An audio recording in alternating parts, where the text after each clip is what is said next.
This is Sean's View Entertainment right here on YouTube.com. Make sure to like this video and subscribe as I have been following all the latest news, rumors, gossip, and speculation as it concerns the current Intercontinental Champion Daniel Bryan as it concerns his health. According to WrestleZone.com, well, as seen on WrestleZone.com, according to F4W Online, Daniel Bryan was sent home from WWE's current European tour, and WWE issued a statement noting that they sent Bryan home as a precautionary measure, which on their part, you're going to give the WWE credit for looking out for their talent. Now, according to F4W Online, as seen on WrestleZone, Bryan suffered a concussion at some point during his match against Sheamus last week, and officials were at least aware Bryan was banged up after the bout as he hasn't wrestled a singles match since. If WWE officials knew at the time that Bryan was concussed, he wouldn't have competed in matches at all following the injury, so it's likely Bryan was not officially diagnosed with the concussion until after this week's SmackDown tapings, at which time WWE decided to pull him from the tour. And it looks as if the WWE did all the right things, except for Bryan did compete at SmackDown, but then after that, the WWE did pull Bryan.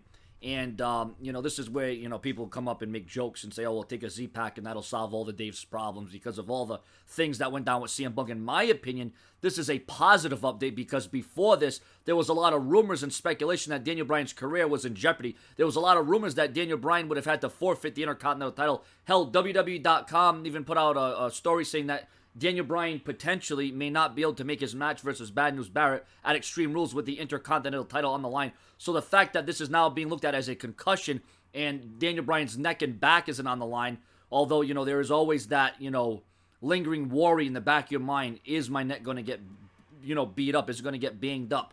One wrong move, one wrong turn could, signify the end. And Daniel Bryan always has to have that in the back of his head. That's why Daniel Bryan has to mix it up. That's why Daniel Bryan has to change up his repertoire of his movesets.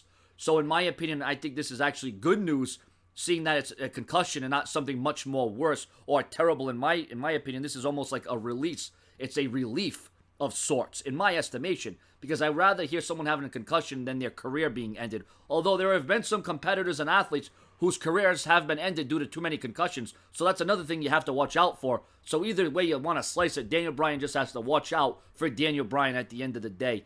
Your comments, your opinions. This is your late night update on Daniel Bryan as seen on WrestleZone according to F4W Online. The link, the source, the proof, always in the description with my views and commentaries of what I see, read, and hear. Subscribe.